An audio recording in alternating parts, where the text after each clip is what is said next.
All right, so thank you, Robert, for coming tonight. I appreciate it.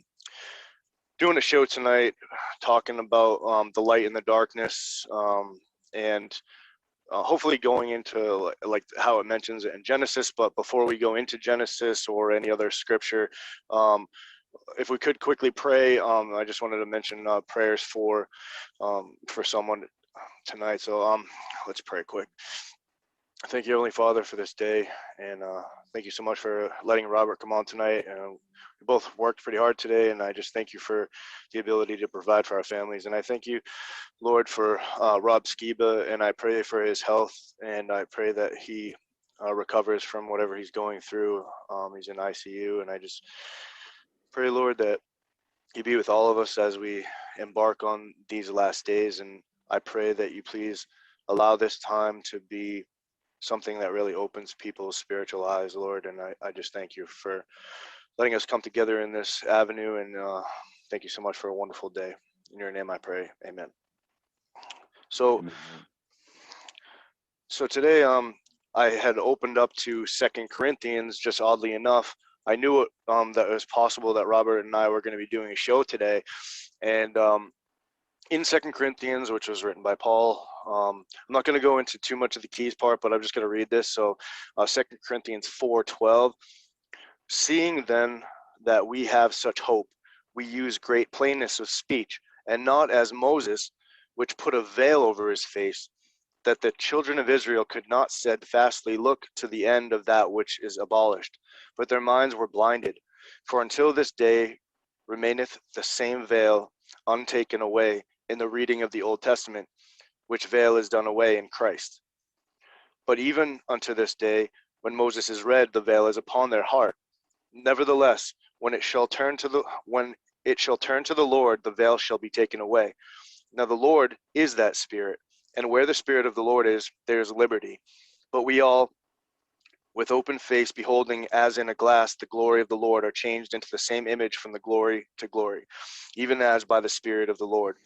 Therefore, chapter 4, therefore, seeing we have this ministry, as we have received mercy, we faint not, but have renounced the hidden things of dishonesty, not walking in craftiness, nor handling the word of God deceitfully, but by manifestation of the truth, commending ourselves to every man's conscience in the sight of God. But if our gospel be hid, it is hid to them that are lost, in whom the God of this world hath blinded the minds of them which believe not, lest the light of the glorious gospel of Christ, who is the image of God, should shine unto them. For we preach not ourselves, but Christ Jesus the Lord, and ourselves your servants for Jesus' sake. For God, who commanded the light to shine out of the darkness, hath shined in our hearts, to give the light of knowledge of the glory of God in the face of Jesus Christ. But we have this treasure in earthen vessels, that the excellency of the power may be of God and not of us. We are troubled in every side, yet not distressed. We are perplexed, but not in despair.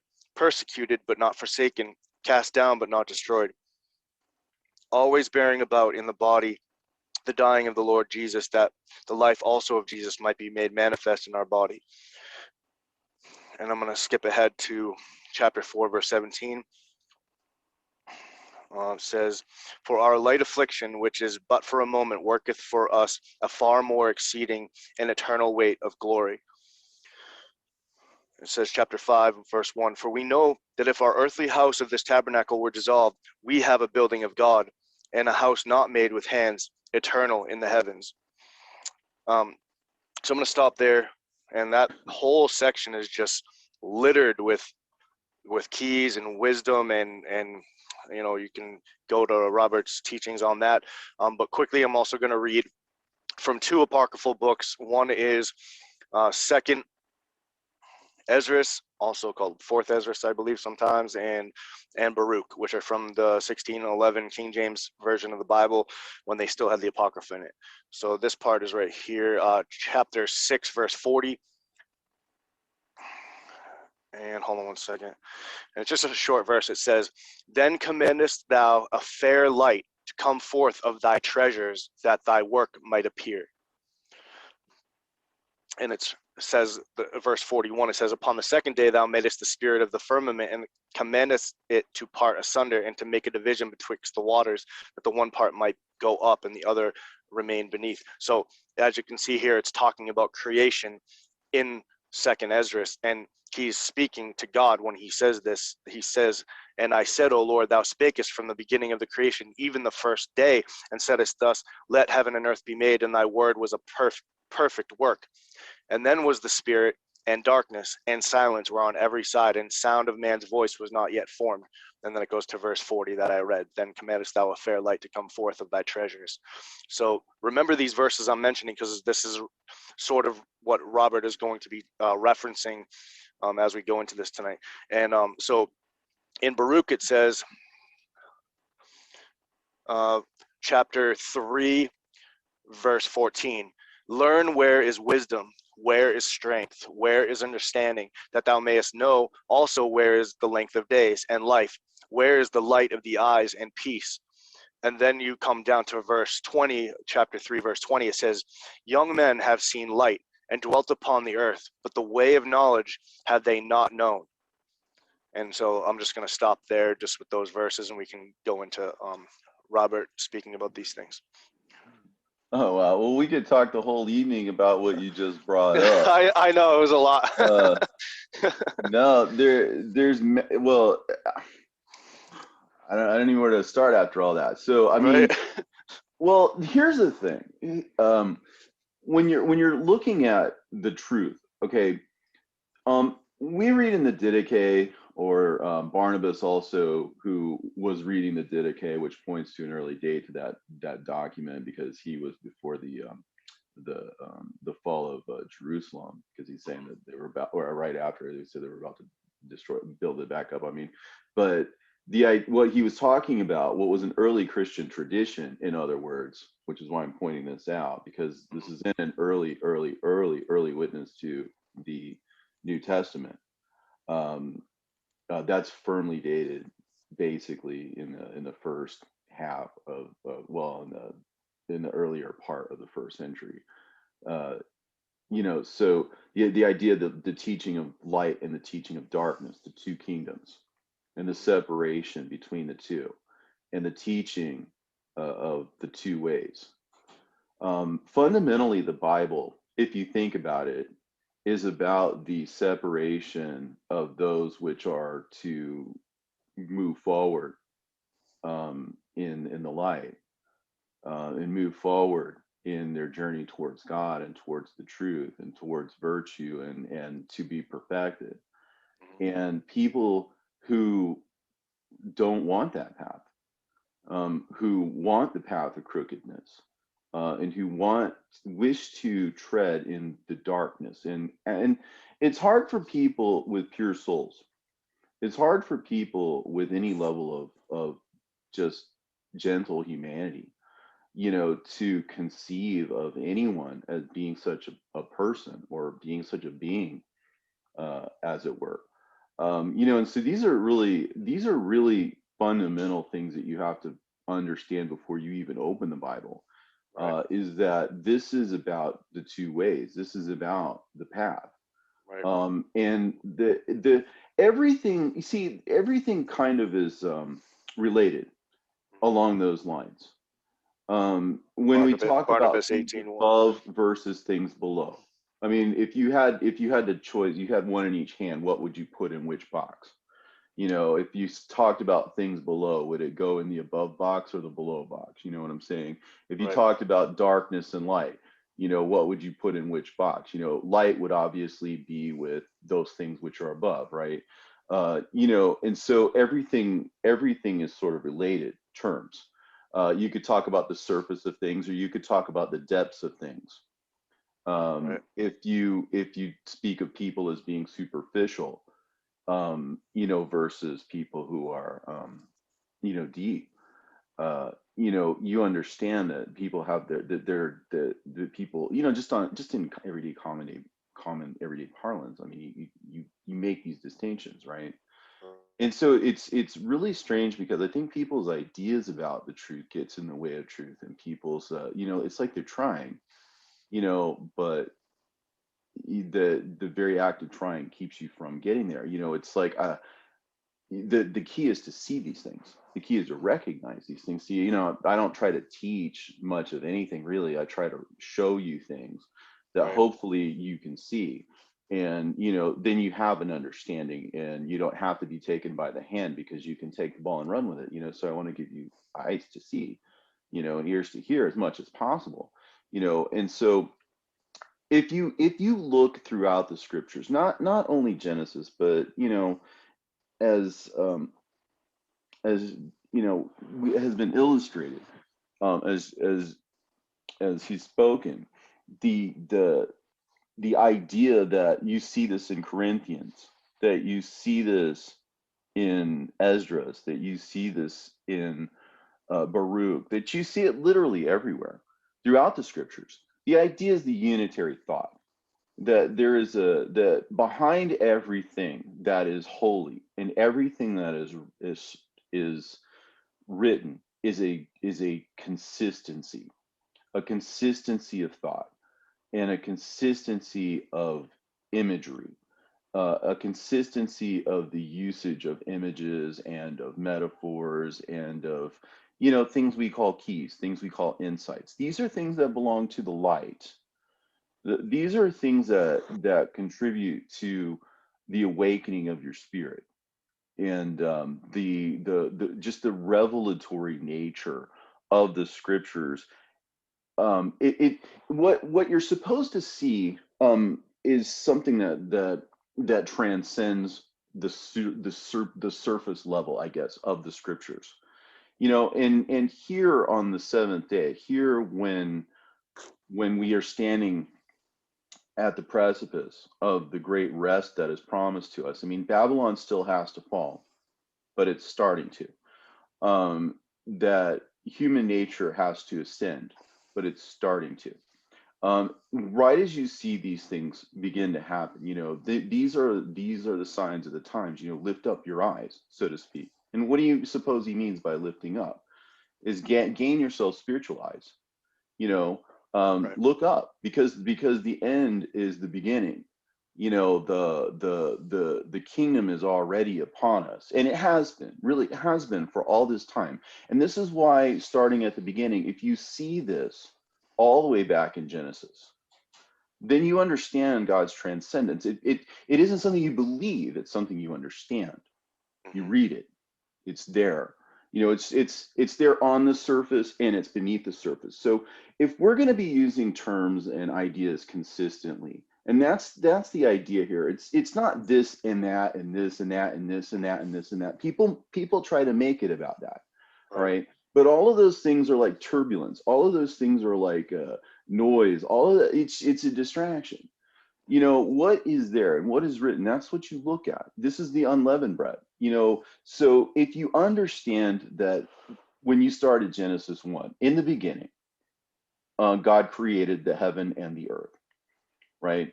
So which would you place above and which would you place below? In the kingdom of light and the kingdom of darkness, right? So there's a heavenly way and an earthly way. There's a heavenly understanding. There is an earthly understanding. There is a heavenly person and there is an earthly person. It's what it's foreshadowing, what it's showing here. And this is a revelation, by the way. This is, in case you haven't caught on by now, this is more than just a creation story. I'm not here to take this away from anybody, but I'm here to give you eyes to see something that may be just below the surface, if you will, that maybe you can think about and grow, and understand. Because I was just talking to Jared about this before we went on, about the idea that this is about the unitary thought. What works over here works over there, works over in the other place. And the idea is that when you recognize and when you come to see and you come to be in the light, so to speak, that your eyes are open. And of course, you can teach what you were taught. You can teach what you learn. So you can spread light. You can be a light. But light has to do with the things above. It has to do with, Paul speaks of a Jerusalem that is above and a Jerusalem that is below, right? So when you talk about waters that are above, or you talking about things above, just in general, you're really talking about heavenly things. And so basically, to make a short story long, I mean, what I'm saying here is that I'm trying to read this stuff consistent with the way that I read other things, and try to make it clear. So hang on a second. Let me try to share my screen here. See if I can at least do that. Sure. Do that. If you want, while you're doing that, I could read one verse or Yeah, two verses together. So I already read this, but from Second Ezra, chapter 6, verse 40, it says, "Then commandest thou a fair light to come forth of thy treasures, that thy work might appear," which matches 2 Corinthians 4:7. "But we have this treasure in earthen vessels, that the excellency of the power may be of God and not of us." So they match. It says it right there, thy treasures and this treasure. And it's both talking about the same topic, light and darkness, and the same thing. So apparently, like you say all the time, that they were reading these books. Okay, so if you're looking at Genesis, so last time we got kind of off track. So let me try to just do a real quick run through of this. Okay, Sure. I want to make it just real pithy. So let me just kind of go through it. It may take a little bit, but let me just kind of go through it. So when you're looking at Genesis 1, you're looking at what is, in a sense, the prelude for chapter 2. All of this tree of knowledge of good and evil. You have to see chapter 1 as kind of preliminary understanding of that. It says, "In the beginning, God created the heaven and the earth. And the earth was without form and void, and darkness was upon the face of the deep. And the spirit of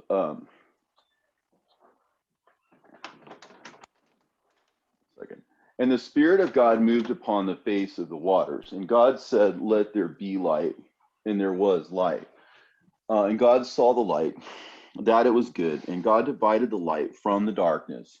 And God called the light day, and the darkness he called night. And the evening and morning were the first day." So let's start back with the metaphoric meaning of the word day, because this is going to affect how we read this probably more than any other thing that we discussed so far. You were talking about how Paul was. He talked about being the children of the day. We are not children of the night, but we are children of the day.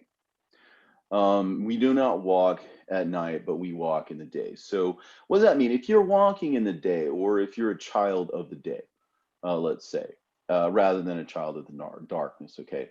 It all goes back to the heavenly, the earthly, the upper, the lower, the light, the darkness, the mountain, the valley, all that. And there's subtleties to all this. I mean, I don't mean to over generalize. I mean, a lot of times you can use the same imagery when you're talking about good and bad and earthly and heavenly, and these things kind of mix together. But when you're looking at the entire spectrum of things, it is the separation of light and darkness, and this world and the world to come. And so this is about separation and how this is brought about. Mhm. So you think about the day as kind of an insight, or maybe even a revelation. Okay, if you think along those lines, that the day is a teaching, that the day is a revelation, that day is an understanding, and the day is something that um, um, that belongs to that which is above, that belongs to that which is enlightened, that belongs to that which is unitary, that possesses or is in possession of the understanding. Because again, when you're walking in the day, you're walking in light. You're walking, with a full, let's say, being circumspect to the world around you.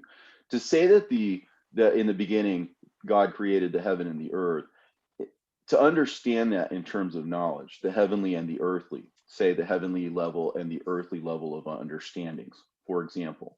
This is the first basic insight, the first basic fundamental thing you need to know, let's say, used metaphorically here in terms of the term day.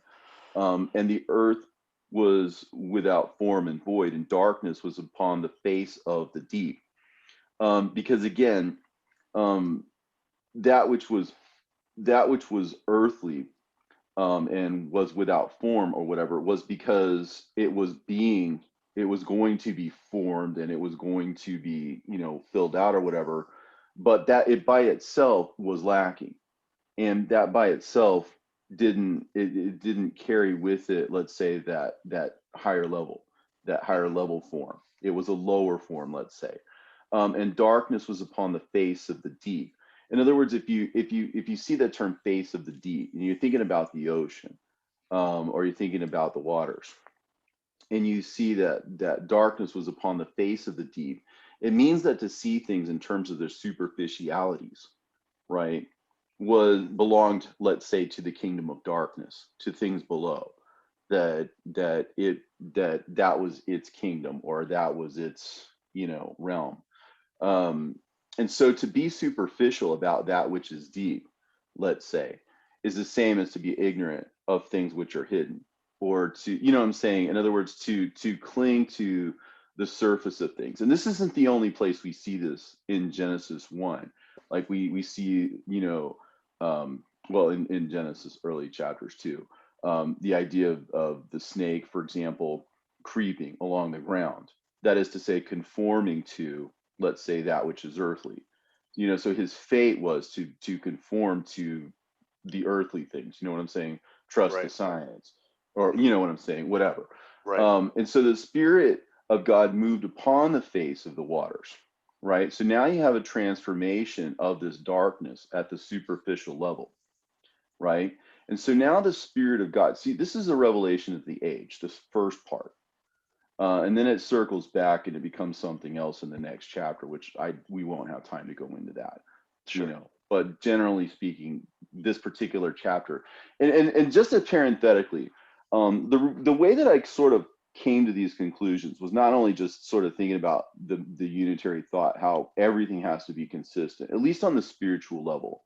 Mhm. Like I said, I'm not trying to take away any of anybody's private beliefs or anything that anybody espouses publicly about creation or whatever, because I'm really not talking about the earthly aspect of that. I'm talking about what's here beneath the surface of it, the depths, if you will, beneath the surface, and how the light is moving upon the face of the waters. In other words, the higher level meaning, the kingdom of God. You know how, like, the imagery in Revelation where Jerusalem is coming down, Yes. so down to the earth. So heaven is coming down to us, so to speak. God is condescending. He's coming down to the ends of the road, so to speak with, those of us who are last, in order to make us first, which is Right. an incredible gift, when you think about it. And so this is the light coming into the world, so to speak, and this is the light coming into the logos, which is the same as Jesus becoming Christ. Because Mhm. remember, we spoke about Jesus being him in his flesh, the fleshly, who he was as a man, Right. and he carried with him his spiritual destiny when the Christ level. That Right. is to say, he was named Jesus at his circumcision. That is the cutting off of the flesh. That was when his name was officially given. So that's attached to that fleshly thing. And so it becomes that at that point, let's say, at his circumcision. And officially becomes Christ when he's proclaimed that, because blessed art thou, son of Jonah, Simon Bar Jonah, because flesh and blood has not revealed this to you, but my Father which is in heaven, right? Yeah. So the idea is the contrast between flesh and blood and the Father which is in heaven. So the idea is that the flesh becomes spirit by Mhm. the spirit, being suffused in it to begin with. It's as if the flesh were merely a cocoon for this spiritual butterfly that's sort of popping out of the scriptures, so to speak, by means of having been concealed by these surface level meanings, Yeah. right? It's well So said. these are the surfaces of the waters. That is to say, the superficial levels of the scriptures, because we use waters elsewhere to denote um, scriptures Mhm. and traditions. Um, we spoke of in Revelation where, springs of water, the water that came up out of the earth, let's Mhm. say, that had to do with scriptures that came to light at some point in history, or that rivers that flowed were the traditions of men that went from earlier time to later time. So, the idea of water is always used consistently as referring to the scriptures. And so those who, the distinction between dry land and waters that you see in Genesis, for Right. example, the idea is that dry land is that which is secular, and that which is in the waters, like the fish in the waters and the seas and all that, that Right. has to do with God's people because they are immersed in his word. And you see, it's the washing of water of the word. You see how in Hermas it talks about the tower is being built upon the water because the tower, the church, is being built upon God's word, right? Yes. And so you see these one-to-one analogies. And so what I was saying about like the unitary thought, well, you see it in Hermas and then you see it in Paul. There's the unitary thought. They're all on the Right. same page, right? And so if Right. they're all on the same page, then you need to be on that same page, right? That's Yes. the idea. Is everybody's reading off of everybody else's books. You need to turn on to that and recognize that that's what's going on here. And so that is when you become a child of the day. And so your first insight, you see, because day is associated with things above, the light, the children of the kingdom, and see Well, you make those while, connections. while you're It speaking of that, really, yeah, sorry. it really just boils down to above and below, within and without, the light and the darkness, the wealth and the poverty. What would you put in the kingdom, and what would you put in the kingdom of darkness? Let's say, Right. it all divides along those same lines. I'm sorry, you're going to say something? Oh, I was just in reference to what you were saying. It says it right here in Barnabas 17:2 and 18:1. For if I should write to you concerning things immediate or future, which you were talking about the beginning and the end, you would not understand them, because they are put into parables. So much then for this. But let us pass on to another lesson in teaching. There are two ways of teaching and of power, the one of light and the other of darkness, and there is a great difference between the two ways. For on the one are stationed the light-giving angels of God, and on the other the angels of Satan. And so that's exactly what we're talking about right here, but you have to think of it in that way, couched in the parables Right. of Genesis. So just go ahead. So when you see stars, for example, what are stars? They'd be like, I guess angels, I think, but I might Yeah, have it wrong. so you can work with the imagery, right? Anybody who Yeah. knows the imagery can work with the imagery. That's the key. And the reason I brought up Barnabas, by the way, and I was kind of going to circle back to that too, but you gave me a good excuse to jump back into that, was because he was talking about that there were going to be 7,000 years, the 6,000 given over to man, and the seventh whatever would be the time of rest or whatever, and then after that would be this giant 8 day, which would be our place in heaven, where there Right. is no beginning and there is no end, because that you are, and that's when you transcended, and that's what happens once this age of rest or whatever, restoration, let's say, until the final battle at the end when Satan is finally defeated, and then we move on. And that's what this is about. This is a journey of the soul through this realm into the next. And so I'm trying to illuminate that and be a light, because well, I mean, that's what it's there for. Right. So in any ways, the first insight is the two kingdoms, Mm-hmm. right? And so where's this going from here? Well, what's the next step? Starting with verse 6, it says this, and God said, let there be a firmament in the midst of the waters, and let it divide the waters from the waters. And God made the firmament and divided the waters which were under the firmament from the waters which were above the firmament. And it was so. And God called the firmament heaven. And evening and morning were the second day. Okay, so this is your second. This is maybe, I don't know, your second insight, let's say, or your second lesson, so to speak. Tonight's homework, let's say, whatever the thing you got to learn. All right. What? No, when something I forgot to mention before, and I'll mention now because you're going to see it again and again. And if you think about it, you see it again and again through the scriptures. And every time you see it there, you need to understand it with this understanding, because then it become clear to you. The evening and the morning to the evening, right? We talked about light, we talked about darkness. Evening is what? As the sun goes down.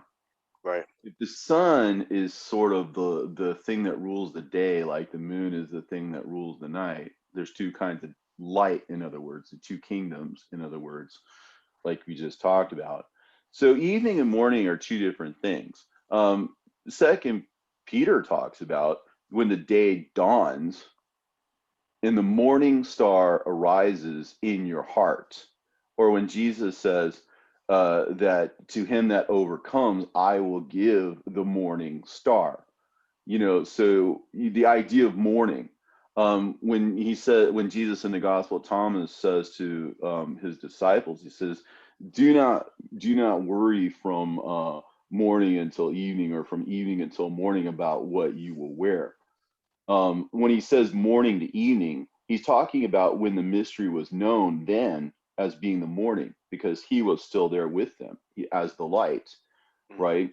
And so that was their morning when they were with him.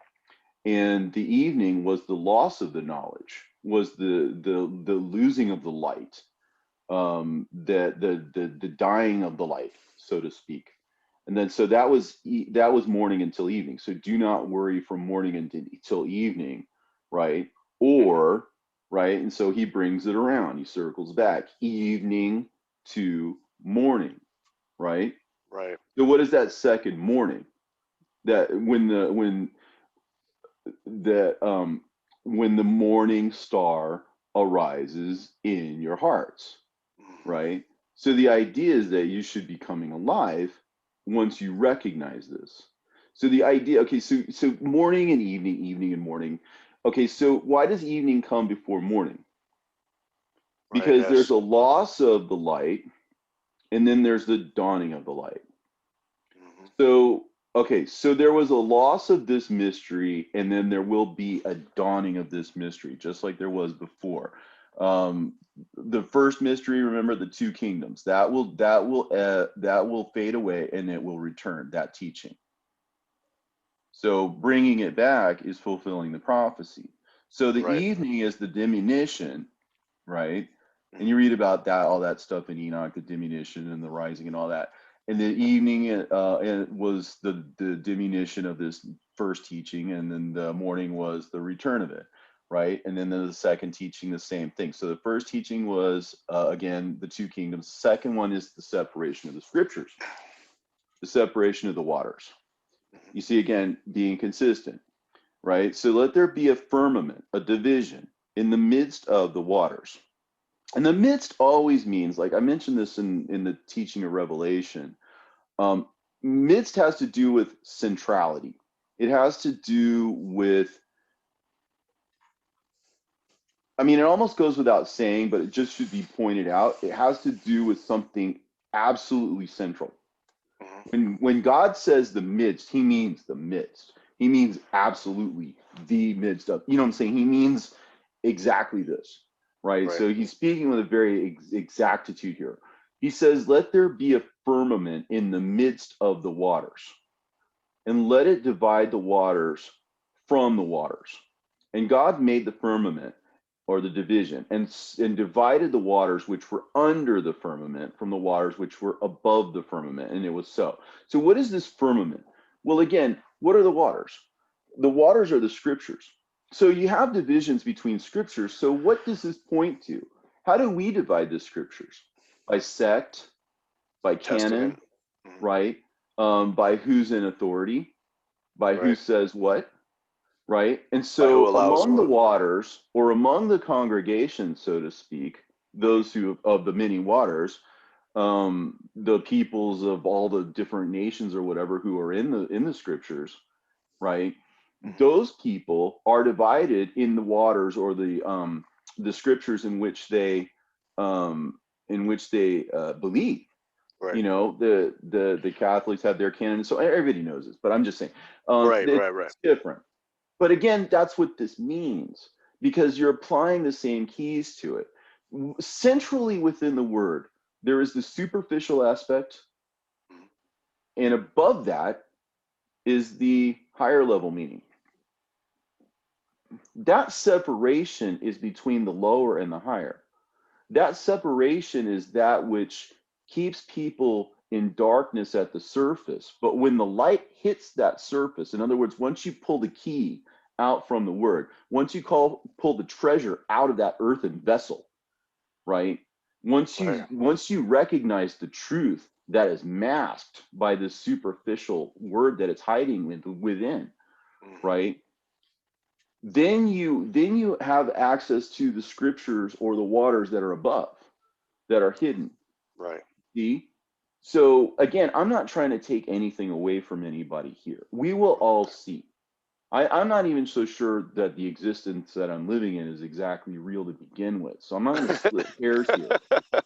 There's a lot of things I don't know, Right. but I'm coming to find things out. I'm coming to understand things I couldn't understand before, and I know it's because things are getting closer. That heavenly Jerusalem, Paul speaks of a heavenly one and an earthly one. That which is below, he ascribes to everything else that's below, dead, falling, failing, Mhm. erring, Well, evil, etc. It's not to be worth your time. You mhm. go in there, you save what you can from it, but that's not where you are from, and it's not where you are going. You know what I'm saying? You got no business there. So Mhm. anyway, so he's talking about the ways in which the scriptures are going to be separated among the many different believing people, and it's just always been that way. So that's your second insight. That's the second day. So the first thing is he's dividing the heavenly from the earthly, and then the second thing is this is how he's doing it. You see what I'm saying? He's Yes. spelling it out to you that there are waters above and waters below, and having that higher level understanding unlocks those waters which are above. So if you are in possession, if you're walking in the day, that's your second insight, so to speak. And he Right. says, and let so it kind of moves on to what then happens. It sort of describes in detail what I like to think of as kind of the canonization process. Mhm. So this is like the third kind of development here. The third night's homework, so to speak. The thing you got to know, right? God said, "Let the waters under the heaven be gathered together into one place, and let the dry land appear." And it was so. So this is the division between that which is secular and that which is built upon the scriptures. Let's say Mhm. the dry land. It's very specific to the world of the flesh, the beasts of the earth, and those kinds of things. You Right. see that imagery. So what belongs where? If it's earthly, if it's fleshly, if it's poverty, it belongs. It's all part of the kingdom below. Right. And so let the dry land appear, and it was so. So in other words, God's given Satan his time. Mhm. Just like he said he did. No surprise. And God Right. called the dry land earth, and the gathering together of the waters he called seas. And God saw that it was good. Um, and God said, "Let the earth bring forth grass, the herb yielding seed, and the fruit tree yielding fruit after his kind, and the seed in itself upon the earth." And it was so. So, you can see what he's getting at here. The Right. grass, of course, is the flesh, right? Peter says in First Peter, all flesh is as grass, right? So there's a key. Um, uh, the fruit tree yielding fruit and everything, and you see all this imagery about fruit and stuff because the earthly institutions. I mean, if you think about it, what's history? It's one earthly institution bringing about another, one commodity or whatever leading to other commodities, and one business leading to other. Everything is after its own kind and after its own seed. You have the world of production, the world of government, the world of entertainment, the world of transport, the world of war. All these Right. different worlds that have always existed Mhm. throughout history. These are things that bring forth things because they are seeds and kind of in and of themselves, and they are earthly, and so on and so forth. And Right. God's giving it space. He's straight up about it. He just straight up says, "Look, I'm letting it happen." Um, and he saw that it was good, right? Because, well, he's got a plan. He's going to take care of it at some point. You know Mhm. what I'm saying? And so he knows what he's doing. All right. And so you understand that there's a secular and the religious in that section. The waters under heaven be gathered into one place in the dry land. So that's the secular and the religious. And then he explains to you, basically that the secular world is going to go on doing its thing, um, and that he's going to see to it that everything comes to fruition, so to speak, or Right. to fulfillment. And so he's talking about all the institutions and all the religions and all the everything. They're all gonna go doing its thing throughout history until at some point when it will all be good. You know Hmm. what I'm saying? And that's when Yes. everything's gonna come together. Everything's gonna fall in line. You're gonna see it. It's gonna, you know what I'm saying? But until then, it all looks haphazard and crazy all over the place.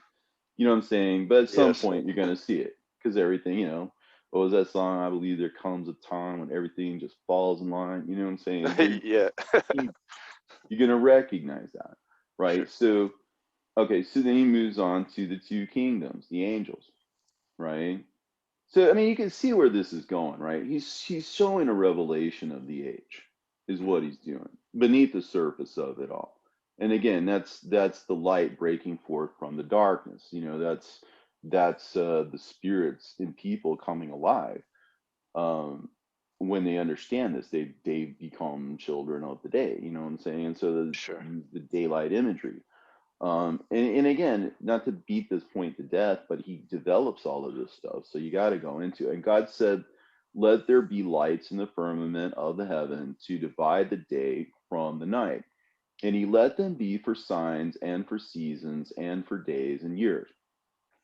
And he let them be for lights in the firmament of the heaven to give light upon the earth. And it was so. And God made two great lights, the greater light to rule the day, and the lesser light to rule the night.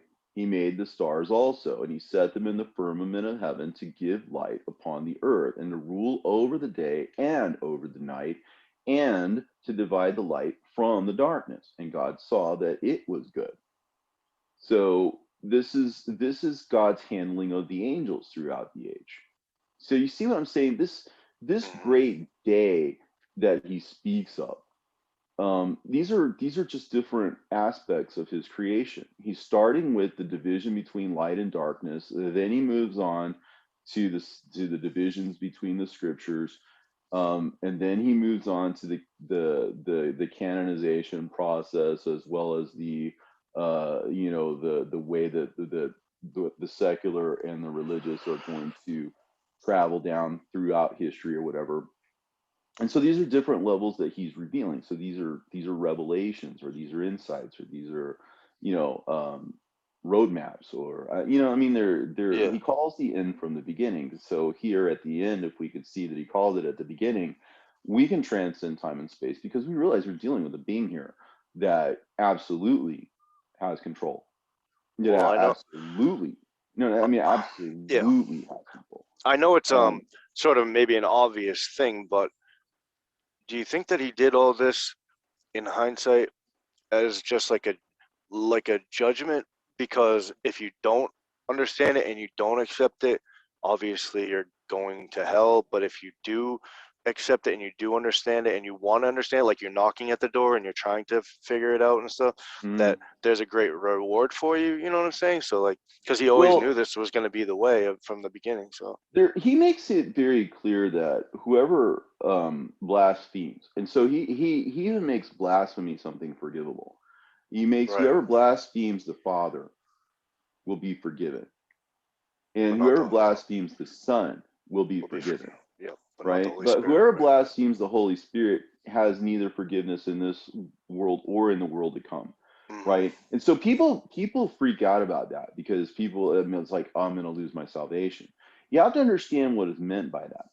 Hmm. Um, I was an atheist at one point before I became a Christian. And I was kind of a nasty one too, which has always sort of been this sort of like private thing between me and the Lord, because it's kind of like, Yes.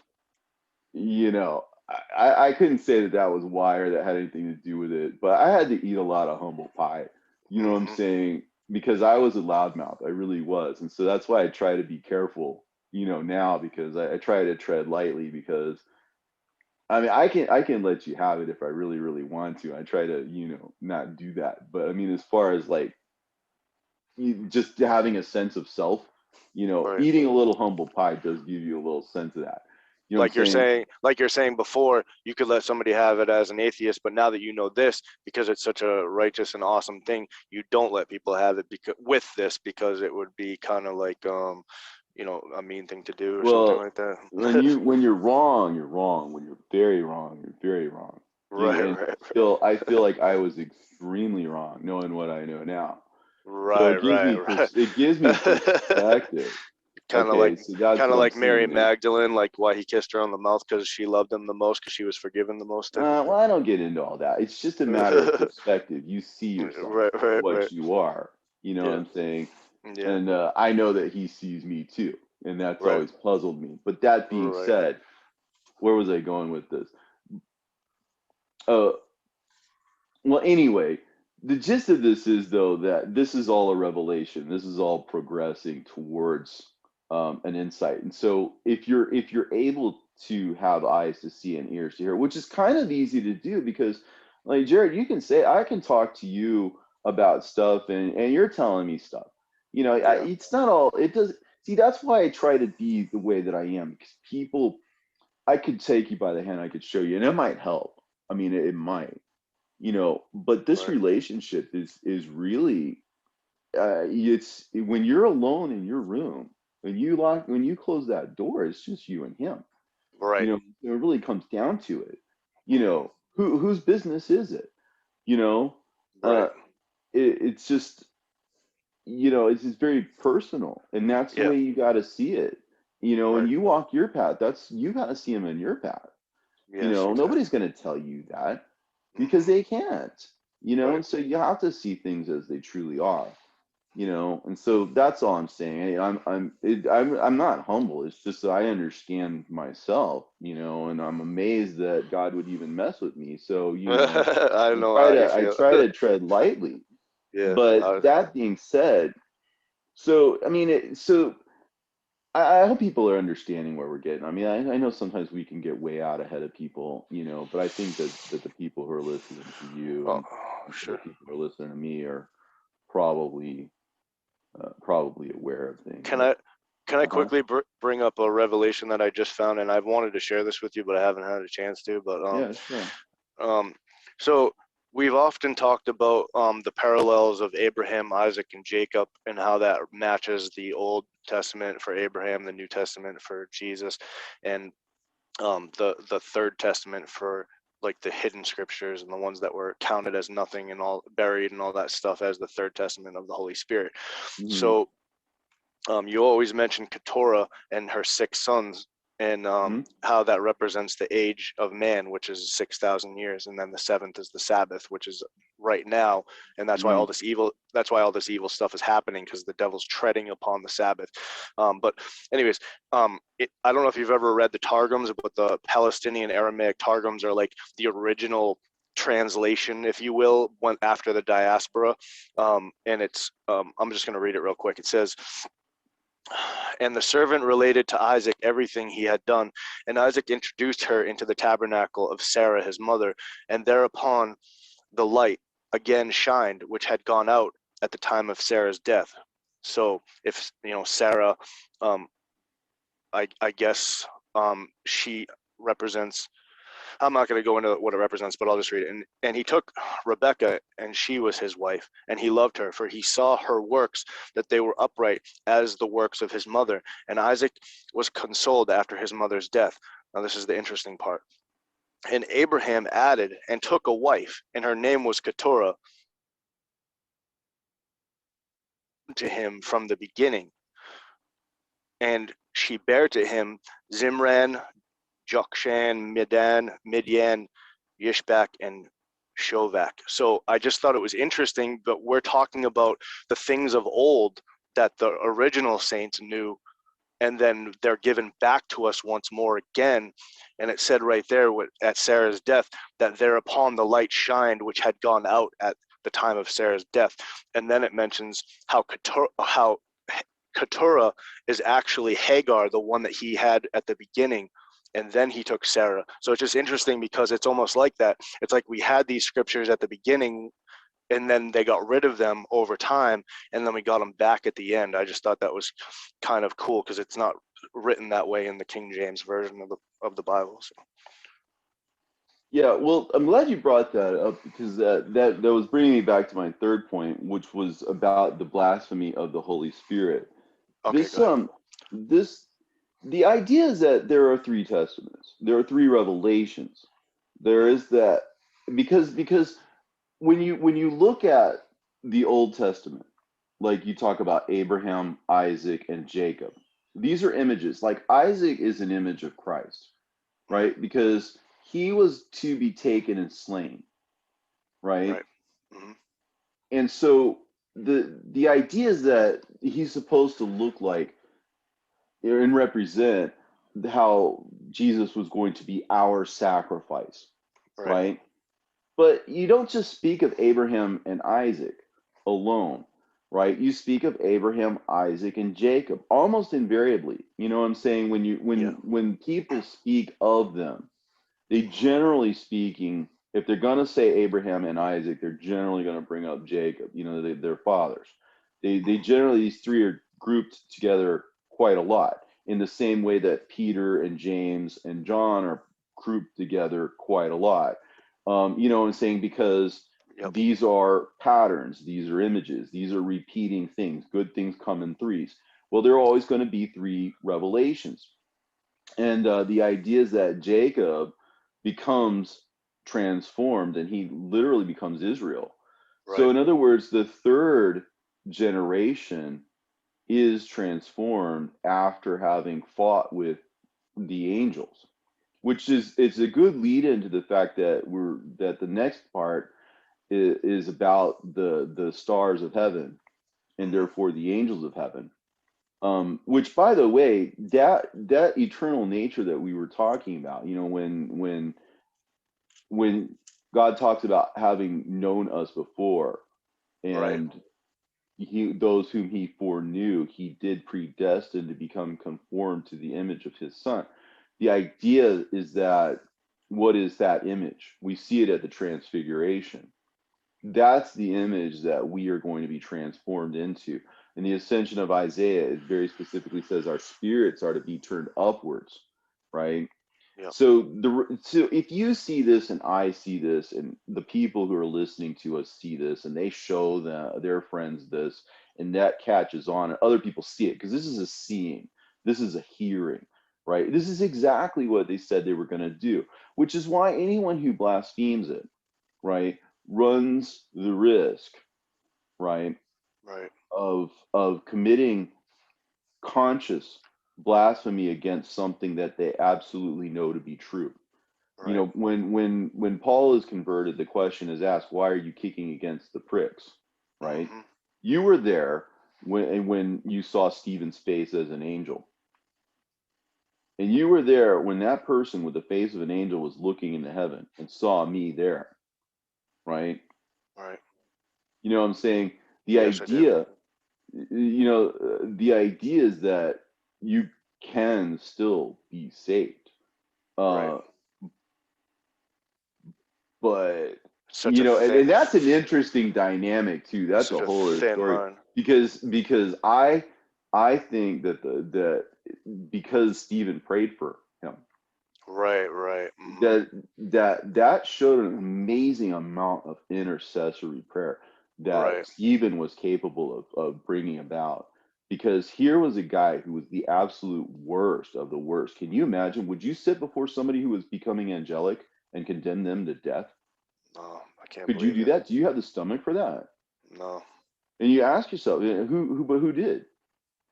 Now there's a guy who knew that he was saved by grace. Right. You know what I'm saying? Yeah. There's a Jesus. guy who Jesus couldn't said that help. to him. I know. I don't know if Paul was exactly humble. He did have a tendency to boast every now and again. Well, he had like an That being ailment or said, something. He had like an ailment in his side, and he asked God to fix it. And God said, "My grace is sufficient for you." Like kind of like what you're saying. Like, yeah, I don't. Nobody's yeah. perfect. That Right. nobody's Right. perfect, and Right. that's the idea. Is that you think about Paul was forgiven. Think about Jesus, or I'm sorry, Peter was forgiven. Right. He denied Jesus 3 times. And what do No. those denials signify? You know, that's a whole other story too. But Right. the idea is that forgiveness is huge. What he's talking about are people who bring darkness into this world. You see, you might not know the whole picture.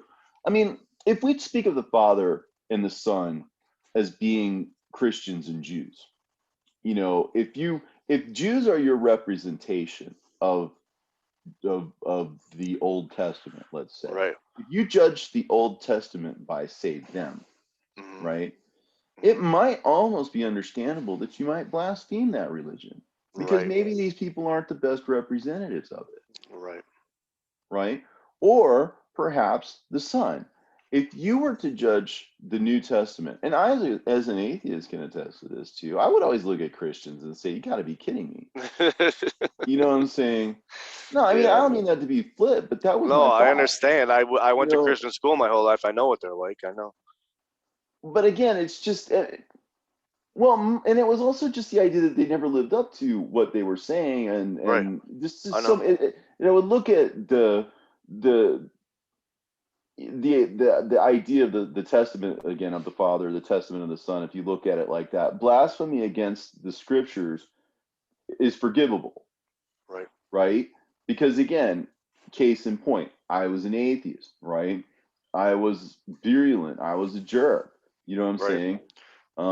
And now I you're always doing like to get this. the best of people, and I usually did. That was the thing, you know. But all the points that I would make back then, I could easily refute to myself in my own mind, you know. Right. Now with counter arguments, but they're not the kinds of things that people that didn't have this insight would see. They're Right. not the kind of thing that they would know. Because why? Because Christians and Jews aren't the best representatives. I'm sorry, but I mean, Hmm. it boils down to that's kind of it. And I don't exclude myself from that. Right. You know, the idea is that nobody can live up to that level of perfection. I don't think he's asking us to. No, You I know, know. he didn't ask Paul to, he didn't ask Peter to, you Well, know. if I could say one thing, it says in the Apocryphon of John, I think John says to God, Jesus, and then what will you do? And he says, how, and he says something like, how will people be judged in the end? And he said, first will be examined the Jews, then will be examined the Christians, and then the elect. And it goes in that order, which is the same order as God's testament, Jesus's testament, and the third testament. And the Jews, they don't accept the testament of Jesus because they don't believe Jesus is the Son of God. So they only understand one testament. The Christians understand the two, and the elect understand the three, which is Right. the five from the Gospel of Thomas, I think. And that's yeah, exactly, where there are three gods, right? The God of the Old Testament, the God of the New Testament, and the God of the rejected scriptures. Right. Those are the three, right? And they will be in the house with those that understand the two, or something And like where that. there are, yeah, two or one, the living Jesus, who is the one Yes. who's speaking in Thomas. So when he Hmm. says the living Jesus, that means he's spiritually alive, like you see at the Transfiguration. Right. Um, so, Sorry, I got um, off on a tangent real quick. Sorry. well, no, that's important to see because Right. he's referring to the logos at that point, the higher level meaning. Yes. So when he says the living Jesus spoke these things, you think the Transfiguration, and the Gospel of Philip says that they only saw him because they themselves were elevated to that. That Right. Peter and John and James were elevated to that to see him. So you see the missing pieces here, but everything comes together. This is what I'm saying. It's all about the unitary thought, right? Right. You see Stephen ascending, if you will, having a higher nature. You see Elijah and Moses having an elevated thing, and then Philip gives you the other piece. So you Hmm. see that people are capable of that transcendence, you Right. know, and I think that that's going to start happening, and I think that's going to start freaking people out because Hmm. somewhere there's going to be somebody that this really turns on, and somebody's going to start. Somebody, it's going to happen. I know this sounds a little weird and superstitious, but No, I've heard it from other people that said it's can, gonna happen. can you imagine somebody having the face of an angel? No, Can you I can't. imagine? I can't. But can you imagine they'll be walking this earth? Right. If this is true, they're going to be walking this earth at some point. And that's going to make people a little bit uncomfortable, I Hmm. think. You know, it's Right. going to be interesting to see the way things play out. But anyway, getting back to Genesis, though, Hmm. The idea of the angels and the watchers, the lights in the heaven. God Mhm. said, "Let there be lights in the firmament of the heaven to divide the day from the night, the children of the day from the children of the night." Right? And let them be for signs and for seasons and for days and for years. So this is just this giant sort of, I would call it a chess game, but I think it's really kind of the other way around. I think the devil is on a very short leash, so to Yes. speak. Mhm. And when it really boils down to it, ain't none of what he's doing really his own will, and when Right. it really boils down to it, he's backed into a corner. And you can look at that a lot of different ways. There's a lot of people who think that that's a very strange situation. But that being said, that's what happens when God is 100% in control. Yep. When he talks about the space being given for this and the space being given for that, he's saying, I have power over every bit of this. Right. And every bit of this is just, I've given him a little bit of leash here. You know what I'm saying? Yes, yes. Well, And, I and I think we're going through a lot of stuff as a country personally, but I mean, like I was just talking to my mom about this earlier today. Um, Even though there's horrors and horrible things happening in Afghanistan, 7 million people recently have come to Christ, and you wouldn't think about that because we don't live there. You know what I mean? But through a lot of atrocities, even if you go back to the time of Jesus, during all those times, that's when so many people came to Christ, is during those horrible things, because you're not thinking of it when you're having a good grand old time. You know what I mean? So I think he's working, and we just can't always see it because we don't see everything that's going on at all times like he does. So sorry, go ahead. I think a lot of what what our darkness comes from is our um, complicity in Right. things. Not to get Mhm. too sidetracked, but I mean, Sure, we're sure. talking about light, we're talking about darkness. Yes. You know, people. How can I put it? When you read these books, when you read through them, you'll come across things that like people talk about the good that you don't do. Um, Hmm. not necessarily just your sins, but the things that you don't do over and above that. Right. In the Gospel of Matthias, it is said that if the neighbor of the chosen one or the elect one sins, then that elect one has sinned as well. Yeah, that scares me. Because if they had lived their life the way they espoused or whatever, their neighbor Th- would have been too ashamed to have Yep. lived in sin. Right. If you think about it, we all have neighbors and stuff, and you ask yourself, do you offer to help them out? Do you, see if they're all right? Do you check on them? I mean, I personally am not the best at this. But I No. mean, I think about the difference between some people's righteousness and my own, and it scares me, because I Same. know I have my limits, as far as that's Ye- concerned. But you're way Yes. out there, man. I mean, you give yourself away. I have to really admire you for that. But the Hmm. idea is um that that that we as people or whatever, um we have power that we don't use. And we don't use it, I think, because we don't think about it. And we don't think about it because a lot of this just is hidden away from us. Right. And the reason why is because we live in a world full of all kinds of distractions and Yeah. all kinds of we're dancing to all kinds of tunes. I have a number of guilty pleasures. There's entertainment, there's sports, there's this, there's that, there's politics, there's all this stuff, and you can't go through life and avoid all that stuff entirely. I mean, you got to live in the grid, so to speak, on some Yeah. way, form, or fashion. You Right. got a job. You got everybody's out there, got their 9 to 5. Yada yada yada. But at the Sure. same time, it is what it is. A lot of it, even the very best of activities, if it's not directed towards your destination, it's just, Right. Right. well, I don't want to say that categorically. I would have to say that you would have to speak to God about that in your own life, because Yes. I'm not here to say. because there might be reasons why you spend time doing this, that, and the other. I But the say that to gist of people it all the is you time. can't do it to the exclusion of your walk with God. You can't do it to the exclusion of yourself being a light, so to speak. Right. You I got just said this on my last show. I literally just said this.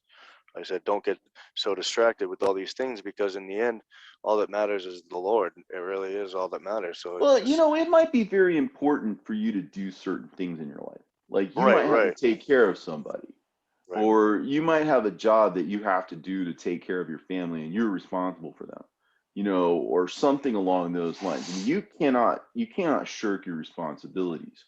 You Right. know, you can't do the whole Corbin thing. Well, You what book know, does it say that? What book does it say? It's like Moses or somebody has one foot in this world and one foot in the other. Like you have to have it that way because you live here, but you long for the other that world or was something. Barnabas he talked about. Oh yeah, yeah. I'm And on well, Barnabas. Barnabas used a lot of different sources. Hmm. He obviously was using the Didache. That was what I was pointing out, because Barnabas was written right about the time of the destruction of the temple. Oh yeah. And so for him to be referring to the Didache, especially as genuine, right? Right. That's an interesting witness, because we can date Barnabas as early and we can date the Didache as earlier, and authoritative too. So, you know, you know, that's an interesting thing. But that being said, he talked about, yeah, that he chewed the cud had to do with he ruminated on God's word, Hmm. which is good, because rumination, like what we're talking about, we're ruminating right now. You know, when we're talking about the commonalities here, like heaven and the earth and the day and the night and everything. Um, you know, um, but anyway, the idea is I'm gonna like try to move on here. Oh yeah. No, go ahead. Go ahead. The No, but the kingdom of light and the kingdom of darkness. Again, there are angels over the one and there are angels over the other, Hmm. having to do with the heavenly light, or the lesser light, or the greater light, let's say. Well, the lesser light, what do you think that is? Everywhere it talks about this, the surface level, or the obvious meaning, Right. right? That's all the lesser light, because anyone anywhere could read the Bible, right? Hmm. Anyone, whether you're sacred or profane or whatever. I, as an atheist, could read it for, history or contradictions or whatever I want to find in it. That's what I'm gonna end up, seeing, Hmm. right? Because my seeing is confined to my will. And so once my will becomes that I want to know the truth, then that becomes a little bit different. My relationship becomes a little bit different with the word. And I start to look to be in the light, and I start to look for enlightenment, and I start to look for the truth. And then after a while it finds you. Hmm. Now, I mean that very literally. You go looking for the truth and then it finds you. I know. It It dawns on happened. you. Exactly. I know you spoke of it at your bookstore, at the It, bookstore when you it asked for something and you saw it in Jude or something like that, or well, Deuteronomy. you have to answer. It's like anything else. Hmm. You know, it's like any kind of relationship. You know, a really good friendship, or even a what a romance or something. There's got to Right. be a little back and forth, right? Yes. Otherwise, it's not a relationship. You Yep. know, and so I mean, the thing about it, you have to interact, Yep. with the truth in order for the truth to insinuate itself into your heart. Um, I think that some of us are destined, because somewhere deep inside of you, there's a knowing, there's a knowledge. And you don't really have to go looking for it. It's almost as if you start walking in that direction and it sneaks up on you. Yeah. It's there. You know what I'm saying? And so it's great when you find that out, because it's not really all on you. You just have to be open to it. you Right. know and the thing is spirits go into entrances that we don't ordinarily think of as entrances. They're not physical, they're spiritual. You open your heart to something, and then that sort of thinking or that sort of acting or whatever feeds on itself. and Right. builds on itself. And to whatever extent that it's detrimental to your spirit or a huge suck on your time or whatever it is that it's doing to you, right? It's taking your focus off of the light. It's taking your focus off of the destiny. It's taking your eyes off of the prize, so to speak, for lack of a better term. Um, but something like as simple as what we're doing here, just simply going over the word and giving people light, shedding light on this, that, and the other, you Hmm. know, it just I would think, I would hope that that was opening doors for people and opening their hearts and their minds and their spirits and stuff. I don't particularly want anything from anybody. Right. I don't want fame and fortune and all that other stuff, because you always give up something to get something. Hmm. And what's that opportunity cost? What could you be doing? What could you be profiting from giving away? Because this is the thing: the way that you receive is to give. The way that you learn is to teach.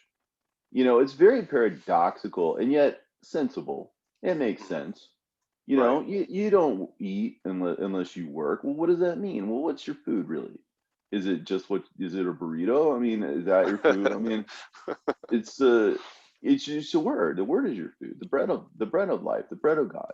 Give us this Eat day it, our eat daily it bread. while no, but eat it while it's alive. Right. It's if you come to life and you eat life. Right. You come to death and you eat death.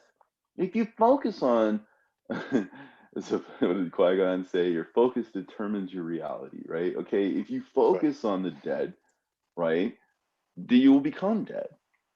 Right. And see, the one who's blaspheming the Holy Spirit is the one who is consciously working for the hiding or the inversion of the truth. I don't want to call out anyone in particular, because I don't want to let anybody off the hook.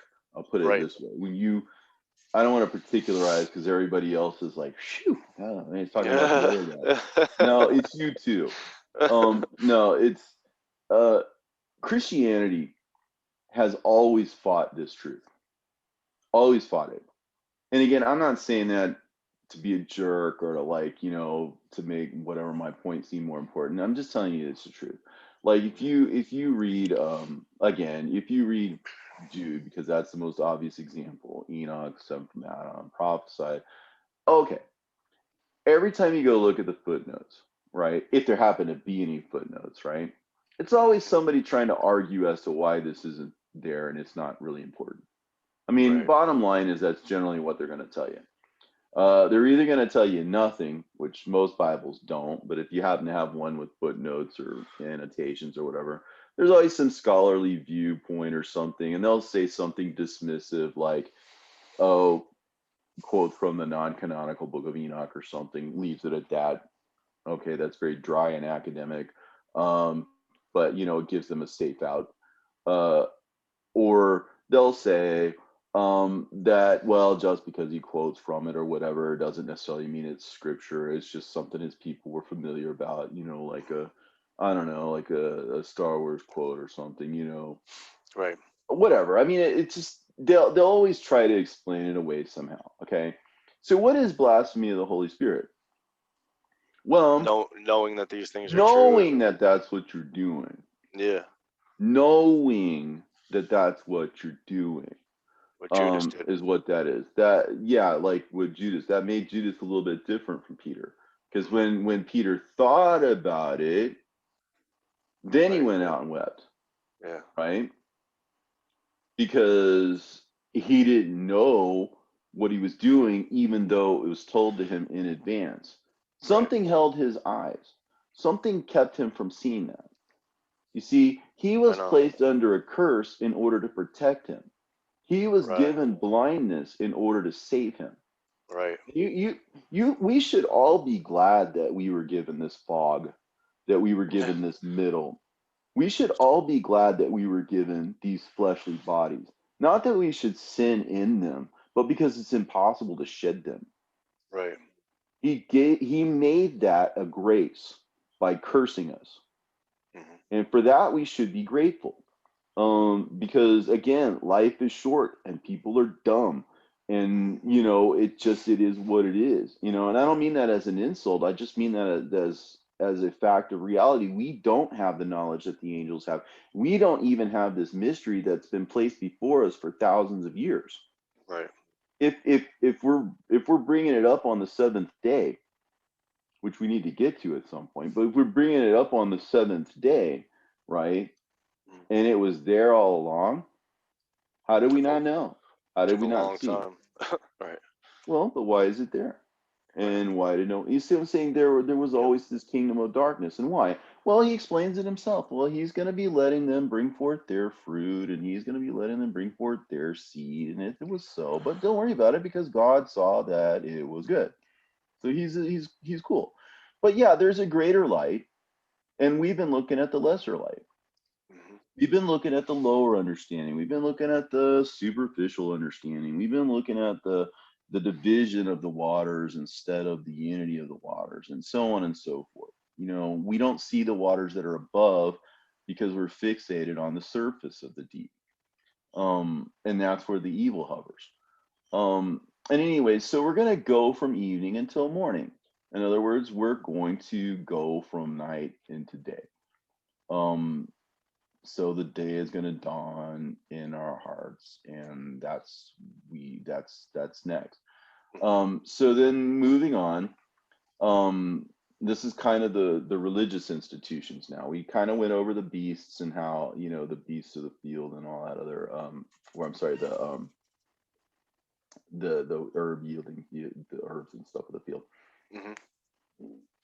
Sorry. And moving on, it says, God said, let the waters bring forth abundantly the moving creature that hath life, and fowl that may fly above the earth in the open firmament of heaven.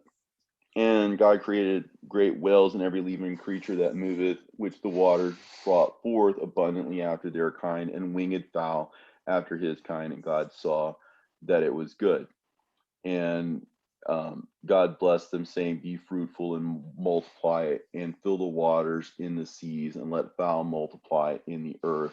And evening and morning were the fifth day. So again, it talks a little bit about the religious institutions, and by saying, okay, um, that the waters, that is to say, those who live in God's word, let's say, because the waters have to do with his word. So he's talking about the kingdoms of this world, that are more or less Christian in nature, and Hmm. the religious institutions, especially, Hmm. because they sort of form the foundation of those nations. Right. Um, but the idea is that the creature, um, that hath life, and that the waters are bringing it forth or whatever, um, that's basically like saying, let let Christendom, let's say, or let the Judeo-Christian religion, if you will, propagate and Hmm. bring forth, if you will, institutions of themselves and after their own kind. Right. And the fowl that may fly above the earth or whatever, again, that has to do with the earthly authorities that are above the earth. And um, God created whales and every living creature that moveth, which the waters brought forth abundantly. Again, so the whales being like, I mean, if you think about the different institutions of religion, some of them were rather large-ish, right? You have to think the imagery here is great, great whales. Um, and anytime you see the term great, for Yeah. example, that has to do with like literally um um like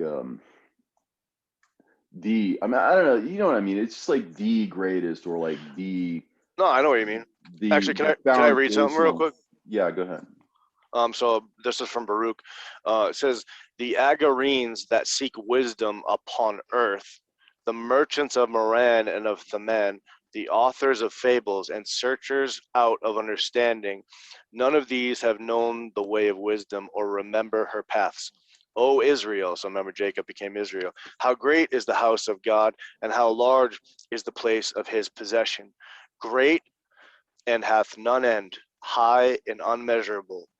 There were the giants famous from the beginning, that were of so great stature and so expert in war. Those did not the Lord choose, neither gave he the way of knowledge unto them. But they were destroyed because they had no wisdom, and perished through their own foolishness. Who hath gone up into heaven and taken her, and brought her down from the clouds? Who hath gone over the sea and found her, and will bring her for pure gold? No man knoweth her way, nor thinketh of her path. Sorry, go ahead.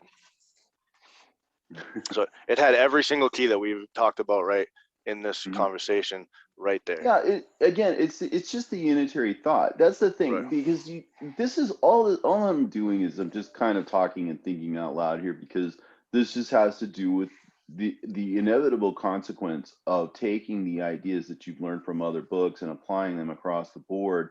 You come up with this. You see, this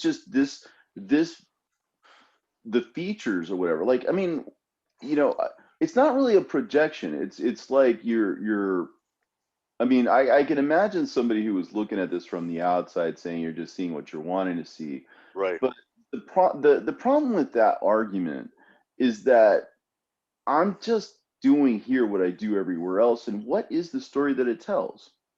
Once you go in and you plug in all the same words and stuff, then you come up with the idea of the separation of the scriptures, then you come up with the uh the canonization process and all. I mean, why does this stuff emerge from that?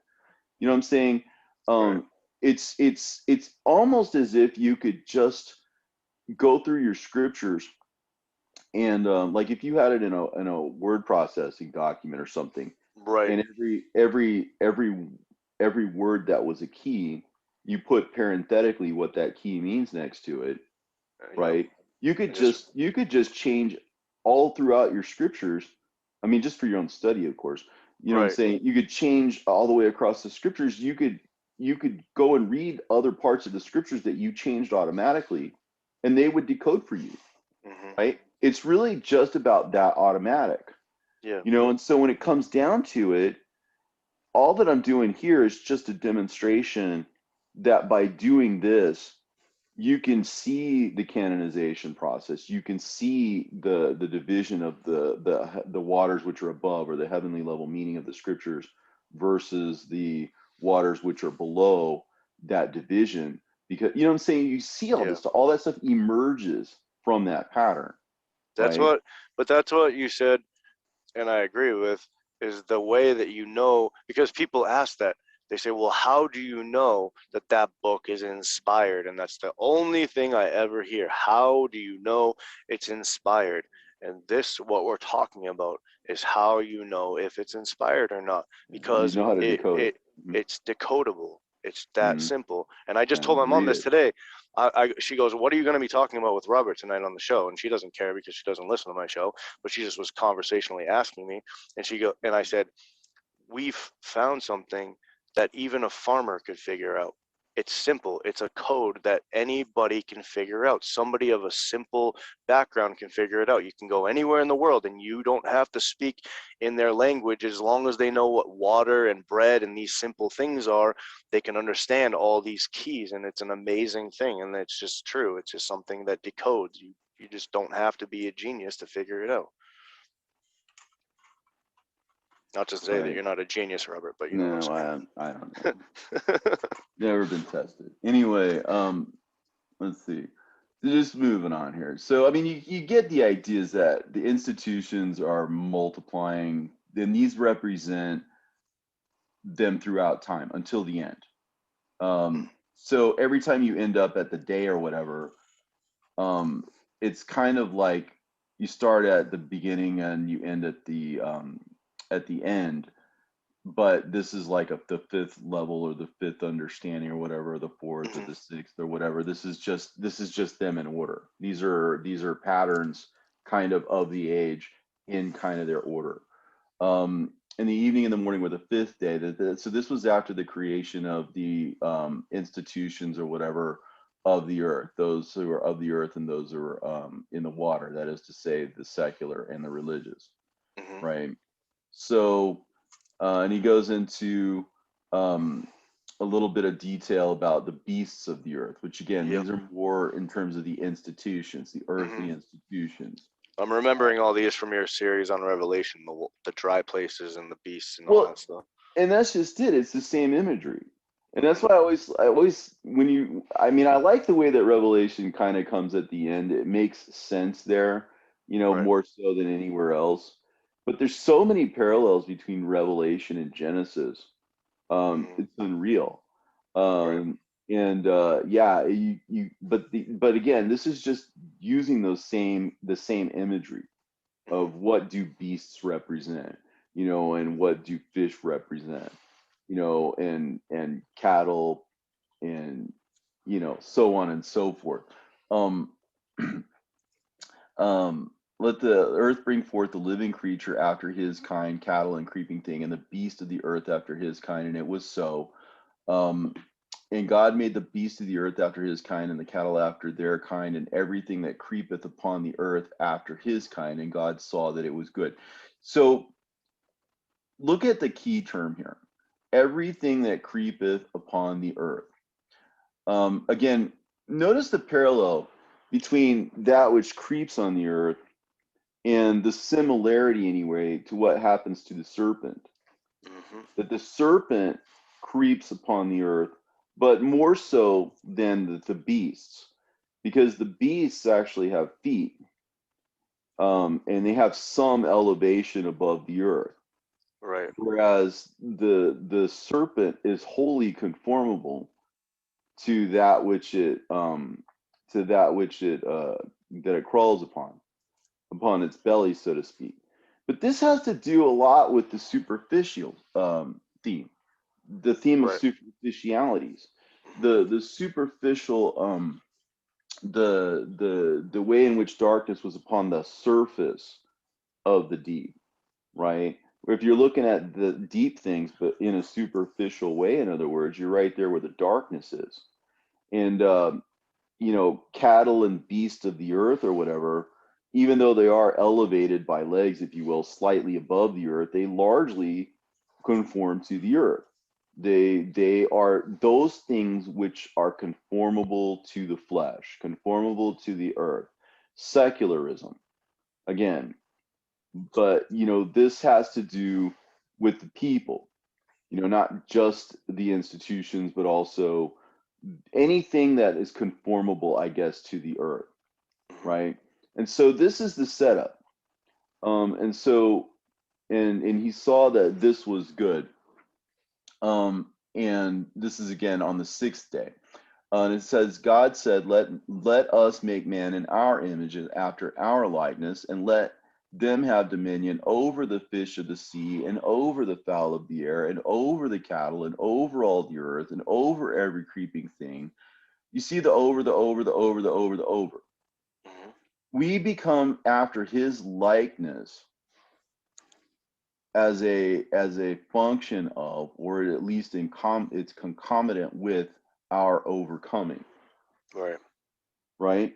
Hmm. So here we are sort of arriving, if you will, at the seventh day, like Barnabas says, that the 6,000 years or whatever. This is the final step in our transformation.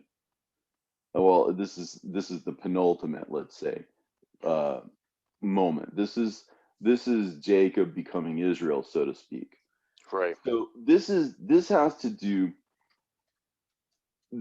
to do with what he's doing with us now.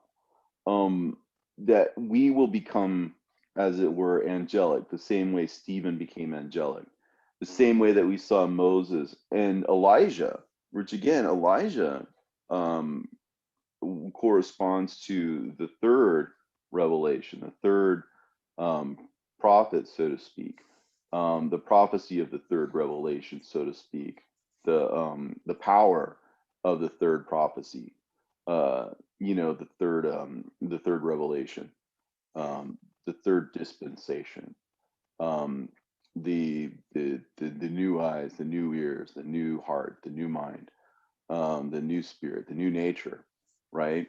And Right. all of that coming together allows us to enter into a higher state. which is to say, God is condescending to become us, to become one with us. Right. That the Jerusalem, which is above, is coming down, and we will be the walls. Added to the entrances of the beginning things of the patriarchs, Mhm. built upon the foundations or the supporting things of the apostles, we will be the third dimension, if you will, to this. We become the walls. We become the not the um, just the left and the right, so to speak, not just the foundation, so to speak, but the walls of this, and we become the city. Um, and the way that we become the city is to become one with the one that's on the throne of the city. Right. And we enter into this city at some point. And so when we enter into this city, how do we do? We it's because we are in his likeness. That our likeness has become one with his condescension. In other words, death has been overcome with life. And so Right. this is our transformation. And this is where we have dominion. And again, you see over. To him that overcometh, I will give of the white stone. To him that overcometh, I will give of the hidden manna. To him that overcometh, I will give the morning star. To him, overcome. And see now all of these institutions, the religious institutions, the fish of the sea, you see them on the cars, the fish, right? Right. The fowl of the air, and over the cattle, and all over the earth, and over every creeping thing that creepeth upon the earth. I mean, he's really driving that creeping thing, creeping on the earth, creepy, all over the place. But he's doing that. Why? Because he wants us to see that. Because when we see that, we become in his image and his Right. likeness.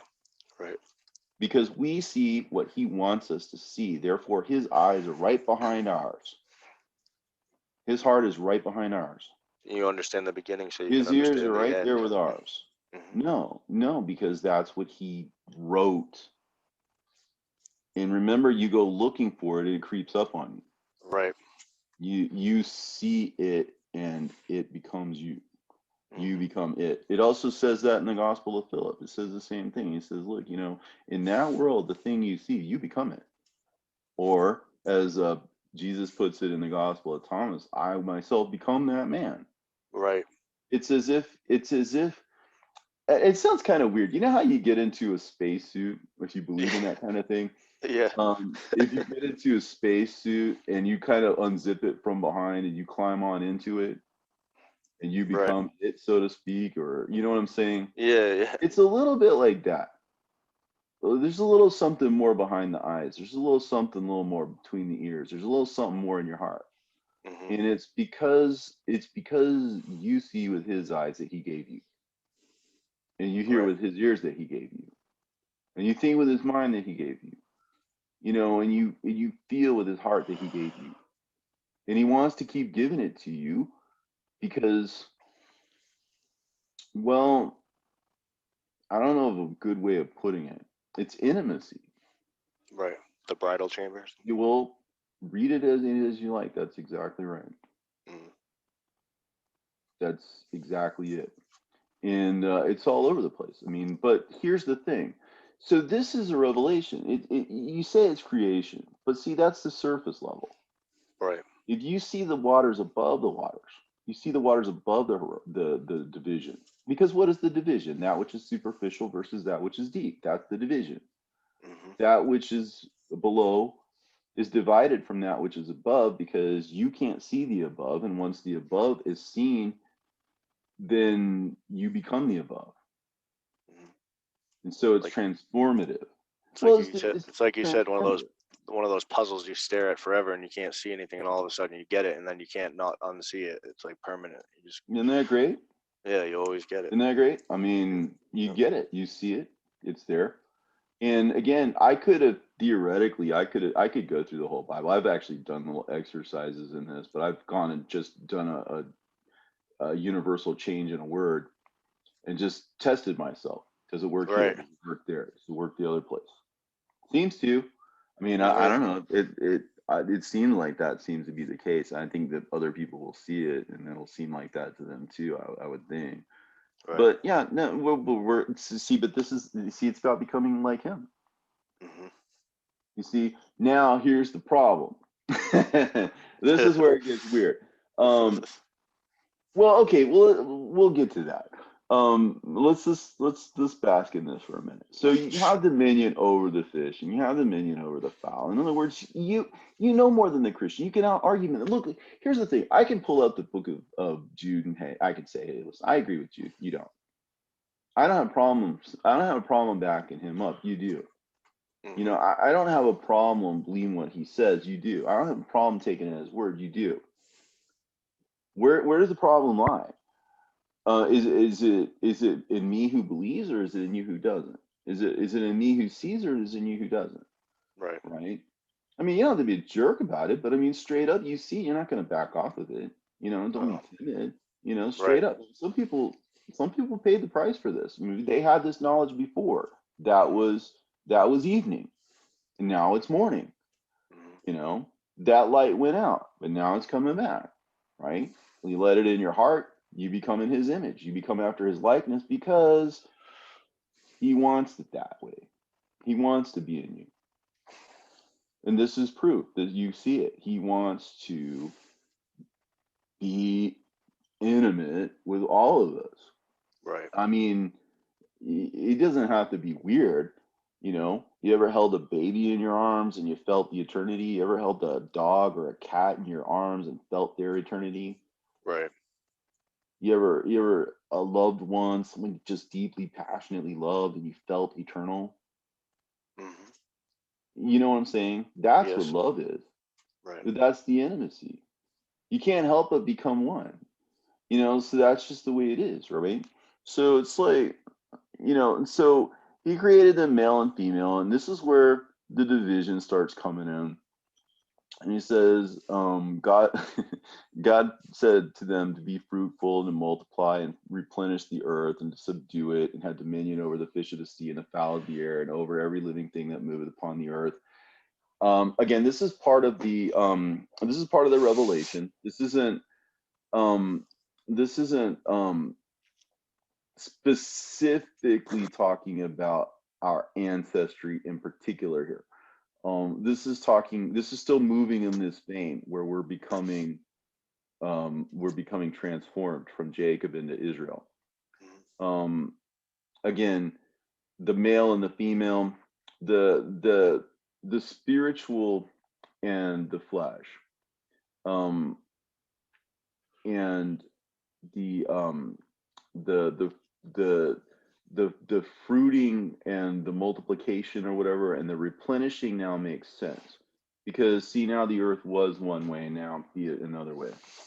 um and subdue it and have dominion over the fish of the sea, that is to say the religious institutions in Christianity, and over the fowl of the air, that is the earthly institutions and their institutions and their leaders and all that, and every living thing that moveth upon the earth. So, in other words, why does it make sense to replenish? Because again, we're now at the end of time. This is a revelation of the age.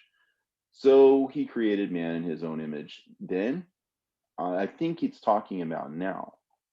Um, and So the idea is that the male is sort of the active agent and the female is kind of the reproductive aspect. Again, you could apply this to Enoch and other places too. The idea is that what is receptive and what brings forth, and you can look at this in terms of metaphorically, right? In terms of the the the the the procreative aspect of your own creation or Hmm. your own doings or your own actions or whatever. You bringing forth good work. Um, and But the idea is that being fruitful and multiplying and replenishing in the earth, this is what we will be doing in the millennium. To subdue it and to have dominion over the fish of the sea and the fowl of the air and over living thing that moveth upon the earth. That is to gain transcendence over this age and to dominate it through overcoming. So that's what those promises are for. That's why we're given the morning star. That's why we're given the white stone with our name on it, which of course would be the elect. Um, and that's why we are given what we are given, is because at that point it will be entrusted to us. Um, and it's all people. It's men and it's women. It's all of us. We're all going to be spiritual. And so we won't be controlled by the the powers that be. We will have them in subjection, and we will rule as kings and priests upon the earth. And we will bring forth good works. You see, and he says, "And behold, I have given you every herb bearing seed which is upon the face of all the earth, and every tree which in the which is the fruit of a tree yielding seed. And for you, to you, it shall be for me." Well, again, if the idea here is we are now that we are now sort of the inheritors, if you will, of everything that has come down to us. Like, I mean, you could apply it to things like technology and, invention and progress, as they call it, or whatever. It even says that in the book of Revelations, go and eat the flesh of kings and of the, you know what I'm saying? It invites us to eat this stuff and to Hmm. consume it, right? And I think that that's where this corresponds. This is given for us to consume, right? The idea is that this runs parallel with the age. See what I'm saying? And that at the end of the age, we're made in His likeness. That this is a prophecy rather than a creation story, right? And so once we have dominion over everything, and it is now everything has been cleansed for us to eat. In other words, we have access to the truth, and we have access to everything that men have fought for and striven for and everything. And we now have dominion over the governments. And now we have dominion. Again, we have dominion over the religious institutions. It says in the Gospel of Thomas, right? Let him that have power renounce it, right? So the idea is that there is a changing of the guard. And that's what this is. And so now you kind of have a almost finality here. And God saw everything that he had made, and behold, it was very good. And the evening and the morning were the sixth day. So again, now it's everything that he had made. So it's all of the above. So once you've gotten to the point where you now have this sixth insight that we are going to be given um, power over the powers that be, right? Then what happens, right? It says, "Thus the heavens and the earth were finished, and all the hosts of them." That's everything from the angels on down. And the seventh day, God ended his work which he had made, and he rested on the seventh day from all his work which he had made. So the idea is that at some point, everything will be in place. And, like the walls of a temple or something. And there will be those who are within whose hearts and spirits are knit with his, because we all belong spiritually in the same place, because we share, well, I mean, it all emanates from his throne. We are one with that. Right. Which is insane. I mean, but again, it says those who are without are the dogs and the lovers and the makers of lies. You know what I'm saying? And again, that goes back to the blasphemy of the Holy Spirit. See, the truth is, like I make really no distinction between truth and God. Like myself in my own private life, I feel like if the truth is telling me something, that's God telling me something. Right. Even if it's an unpleasant truth, maybe even especially if it's an unpleasant truth, you know, that's to me, that's God slapping me in the face, and so you got to respect that, because you got to be a lover of truth. Right. Um, it doesn't say you got to be a saint, man. You just got to be a lover of the truth. Don't stand against it. Don't be a fool, and fight against it. Don't kick against the pricks, right? Right. I mean, he he set all of this stuff in place. So if what I'm saying has any truth to it, it seems to me that it does. I mean, up until this point, um, that he's ended his work and he's at rest or whatever, that he's at rest because we're at rest. whoever comes to, learn the interpretation of these words will not taste of death, right? And then, he who seeks will find, and when he finds, he'll be troubled, and when he's troubled, he will reign, right? Again, that's the transformation, right? Right. Because you struggled with this, right? And then the Greek version says, and when he reigns, then he will rest. So okay, so we've moved from reigning, right? Have power over the fish of the sea and the fowls of the air. So we're reigning, right? And Right. then when you rule, then you rest. So that's the seventh day. Hmm. So if you come to understand this and you come to be at rest because you're no longer fighting this, but you're seeing it, now you're fighting over the powers that be, the beasts of the field and the fish of the sea, right? The powers that be, so to speak. Um, there you will be given a mouth and a wisdom that no one will be able to deny or to withstand. Right. And so then at that point, if they fight against us, that would be blasphemy against the Holy Spirit. For them to know the truth and then to try and squelch it and to try and destroy it, you see, um, that there will be those people. I think is what this is presaging. But even like it says in the gospel of truth, right? To do not strengthen um, the things that remain, because that is detestable. Right. And so to take the side of this world, to take the side of Babylon, to take the side of the kingdom of darkness. And again, what were some of the things along this way of darkness, along this evil path? Wasn't it like uh, abortion and uh, sodomy and all kinds of? I think you're Right. down Right. the wrong. Right. But I mean, but Right. Right. there's a nice little list there if you want to go and read it.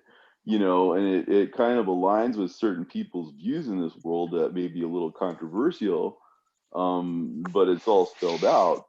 I Barn mean, says Barnabas 19:5, thou shalt not doubt whether a thing shall be or not be, thou shalt not take the name of the Lord in vain, thou shalt love thy neighbor more than thine own soul, thou shalt not murder a child by abortion, nor again shalt thou kill it when it is born, thou shalt not withhold thy hand from thy son or daughter, but from their youth thou shalt teach them the fear of God. Sorry, go yeah, well, I mean, there you go. I mean, ahead. it reads like today's newspaper. Right, right, Or do they have newspapers anymore? You know what I mean? right. But I mean, anyway, so this is as far as I want to take this particular one because I No, think I think you got the a good chunk reason, of it. Yeah, that was awesome. the reason why is because it gets retold in a different way, and that's a different animal from this. So I just want to leave it at this for Yeah, it's now. perfect. Yeah. But that being said, that's just the way I see it because that's the way it unfolds when you do this. Hmm. I'm not trying to force the hand here. Everything's speaking kind of, again, it's there is the surface and there are the depths. You know, um, I'm just trying to show you the little bit of the depths that lie beneath the surface of the water share. Um, and perhaps open a few people's eyes out there and ears and hearts and minds and spirits and stuff so Right. that they can then do the same thing for others and Right. we can all get out of here at some point. Right. you know so Well, like you said, once you see it, you see it. But at the same time, it does take a good amount of study to remember these things because I've, I've studied like one of your teachings on James and how to unlock the book of James, and I must have listened to it 50 times, but every time I listen to it, there's more things that are added to what I know, and it's just you have to be willing to do that. Is give your time to the study of it because, like you said, there's so many things in this world that you can give your time to, but you can't take your focus off the kingdom. So. well, it'll hunt you down at some point. I don't if you're in don't get me wrong. You're not going to escape a little bit of a chastisement, but you can't run from God. You could ask Jonah, you Right, know, right, but he gave him the business there too. You know what I'm saying? So right. you choose your path, so to speak. But I mean, I think obedience is better. But he did love the prodigal son, so it's hard to say. I Right. mean, love's like that. I can't explain it exactly, but love just loves, and that's it. You Hmm. see, the people who are outside of the kingdom are those whose love lies elsewhere. They love the lie, they make the lie, right? That's Hmm. their love. That's their world. These people, I mean, not to be a downer, but I mean, the things that they do, I mean, go through that list again. What was that? Child murder. I mean, there's some stuff that goes on that's Pretty bad really, word. really dark in this Right. world. Right. There I are know. people who derive what they perceive to be power Right. and control through acts of unspeakable wickedness. Right. And Um, even God, and it it's says it in the word. It says it, so sodomy with children and all these other things. an It, absolute. Oh yeah, I'm sorry. It's just it's unreal I know what it is. some people are. So when It's you horrible. think about it, think about that. Are you that? I mean, I don't think so. You're seeking the truth or something. You Right. know, something hears this voice.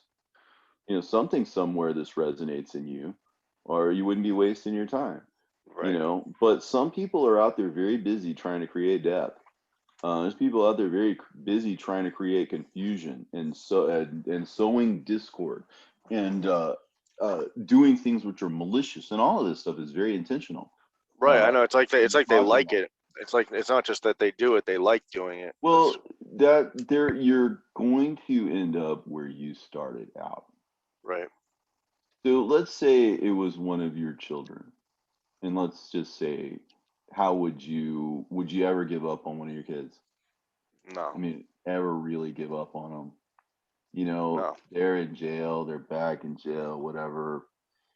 If and this is tough for me to say because I'm not in anybody's position, but it's hard for me to imagine really, really, really, really, really, really ever giving up on your child if they're really from you.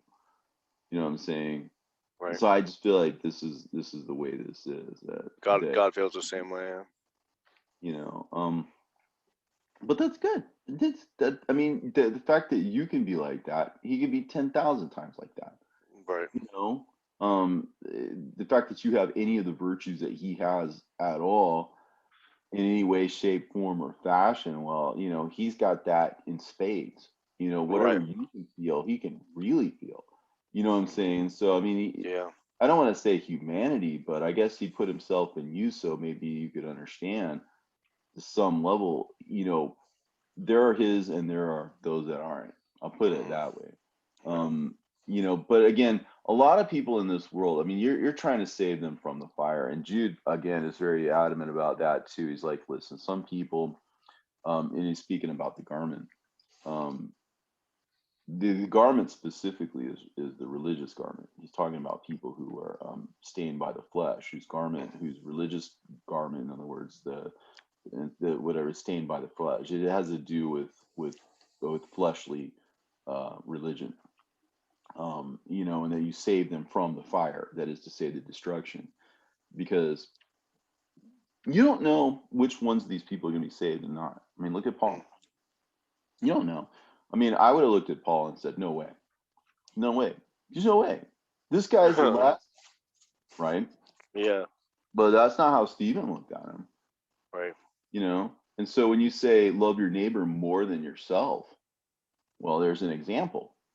I mean, can you imagine somebody's killing you and you really, really mean it? Like, I mean, he's saying I mean, he's looking into heaven and he's actually saying, hey, listen, I can see him at the right hand of the Father. I can see that. You see me and I see that, right? Right. And then this guy's like, yeah, yeah, die. Yeah, bring me his clothes. Let me see those, Right. right? Right. Right. Right? No, I'm going to play it out in your mind. Think about it, Yeah. I know. right? It's And then sick. he's like, forgive him. And what's he gonna do? You got this guy saying, is he Stephen gonna do better than he? You know what I'm saying? No. Wow. Right. You know what I'm saying? So this is try to. I mean, just see the point. The point was Stephen's love and his intercession was stronger than Paul's hate and his destruction. Right. So we can do anything. The the the the, the effectual prayer of a righteous man. You know what I'm saying? It's That's powerful. that's the absolute epitome of that. Mhm. I don't know of a better example of a mere mortal, uh, having that much power with God. It's not by accident. That I mean, that's just an amazing set of events and circumstances. It's just unreal when Right. you look about it and you think about it. Because if you play it out as a drama, you're Stephen or you're Paul, or you see through the eyes of any of these people, the way that plays out is very interesting. But anyway, I don't want to beat that to death. But I mean, it's just the idea is that we are becoming different. And this is designed to reinforce that so that this becomes a movement. It's decentralized. It's just a way of seeing. It doesn't go through anything or anybody. The fact that 1 + 1 = 2 doesn't need anyone's permission. Mhm. It just is. It doesn't need to be sanctioned. It doesn't need to be authorized. It doesn't need to be voted upon. It just is. Right. And if you just get to the point where you see just what is, then you just are, you know, and you take that as far as it goes. You are part of him. He is part of you. He is seeking you out. He is drawing you out, and he is lifting you up. And this is happening. This is real. You got to ask yourself, well, do we want to speed his coming, or do we want to, drag it out? Do we want to shout it from the rooftops, or do we want to put it under a bushel? I mean, it is what it is, right? You see it, you got to manifest it. Mhm. And again, I'm not here to tell anybody to do anything, but if Jesus says put your hand in the plow, put your hand in the plow, would be my advice. Right. He Mhm. says shout it from the rooftops. I would imagine shouting it from the rooftops would be a good idea. I Right. mean, and if you were doing that, don't you think he'd be, sneaking up on you, so to speak, to give you something a little more than you expected out of Yeah. your life and out of yourself? Mhm. I mean, you could be transformed. And I think that's what all this is showing us, that this is the transformation of man into what comes next. And so that's how I read Genesis 1. I don't necessarily see it as a creation story per se, Right. because reading between the lines, something else entirely is there. Yeah, that was awesome. Thank you for doing that. I appreciate it. Well, I guess we probably talked about this enough, but Yeah, we can. we touched on, I think, all the points I wanted to make. So I think Yeah, that's no, it really went over everything. I mean, we did the 7 days, and the last time we didn't even get through one day. So I think we did pretty good. Um, but yeah, if you want to do chapter 2 or a follow up next time, it'd be awesome. But thank you, Robert. I really appreciate it, and hope you have a great night. all right. Good night. God bless you. You too. Take care.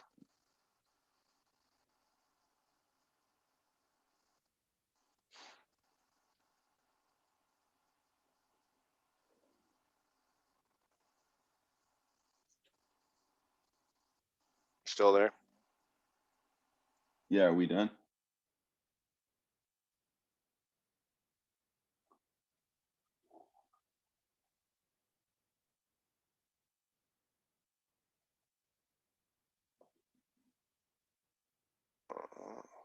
Hello.